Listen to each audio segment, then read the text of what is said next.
Bangladesh New Zealand প্রথম টি-20 নিয়ে কথা বলতে চট্টগ্রাম থেকে যোগ দিচ্ছেন সহকর্মী মাজহারুল ইসলাম। মাজহার, টস জিতে ফিল্ডিংয়ে বাংলাদেশ, মুস্তাফিজ, তাসকিন, নাহিদ রানা বিশ্রামে রয়েছেন। তো সাকিব, শরীফুল, রিশাদদের বোলিং আক্রমণ কতটা জোরালো হবে মনে করছেন?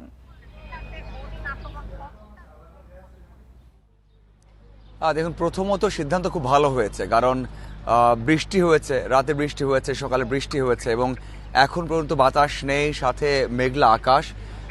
উইকেট আগে যেমনটা আশা করা হচ্ছে তেমনটা থাকবে না, সেই দিক থেকে টস জিতে ফিল্ডিং নেওয়াটা খুবই ভালো সিদ্ধান্ত হয়েছে। কারণ শুরুর দিকে অবশ্যই বোলাররা সুবিধা পাবে। হ্যাঁ, এখানে যদি তাসকিন, রানা, মুস্তাফিজ বল করতে পারতেন বা করতেন তাহলে আরও ভালো হতো। হয়তো ম্যাচটা শুরুর দিকেই গ্রিপে আসতো, বাংলাদেশ নিয়ন্ত্রণ নিতে পারতো, এখনও পারবে। যারা রয়েছে তার এক্সপিরিয়েন্স রয়েছে এবং যাদের কথা বললেন আপনি, যে এখানে শরীফুল অথবা সাকিব অথবা আপনি রিপুন মন্ডলের কথা বলেন, তারাও কিন্তু পরীক্ষিত। রিপুন মন্ডল এর আগে 3টে ম্যাচ খেলেছেন এশিয়ান গেমসে, সিনিয়র টিমে ডেবিউ হয়নি, সেটাই হচ্ছে আজকে। আর বাকি যে দুজনের কথা বললাম তারা কিন্তু অনেক বড় বড় টুর্নামেন্ট খেলেছেন, তারা কিন্তু বিশ্বকাপ অথবা এশিয়া কাপের মতো ইভেন্টে খেলেছেন। তো তারা জানেন যে কিভাবে এই দলকে, মানে দ্বিতীয় সারির নিউজিল্যান্ড দলের বিপক্ষে কীভাবে খেলতে হয়। তো সেই দিক থেকে অবশ্যই একাদশটাও ভালো হয়েছে। আমি আগেই জানিয়েছিলাম যে স্পিন এবং ব্যাটিং লাইনআপটা ঠিক থাকবে, পেস ডিপার্টমেন্টে একটাই পরিবর্তন আসবে, সেটাই এসেছে।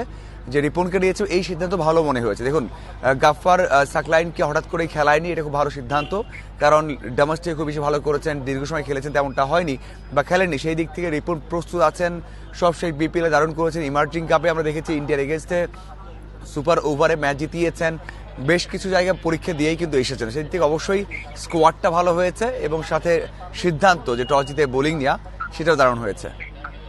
আর নিউজিল্যান্ডের বিপক্ষে ওডিআই সিরিজ জয়ের আত্মবিশ্বাস এই ম্যাচে বাংলাদেশকে কতটা ইতিবাচক প্রভাব ফেলবে বলে আপনার মনে হয়?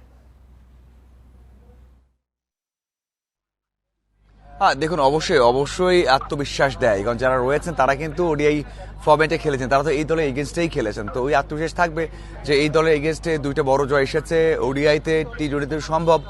অপোনেন্ট টিমের ক্যাপ্টেন লেইথাম ইনজুরিতে পড়েছেন লাস্ট মোমেন্টে এবং খেলতে পারবেন না। এটাও বাংলাদেশের জন্য ইতিবাচক যে একজন অভিজ্ঞ ক্রিকেটার খেলতে পারছেন না বা ক্যাপ্টেন খেলতে পারছেন না।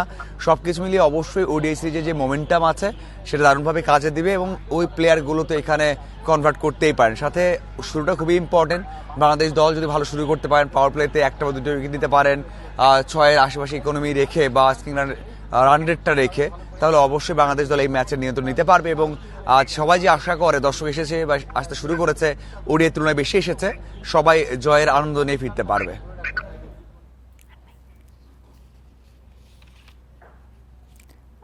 পূর্বাভাসে তো ভারী বৃষ্টির শঙ্কা আছে, তো চট্টগ্রামের আবহাওয়া দেখে আপনার কি মনে হচ্ছে?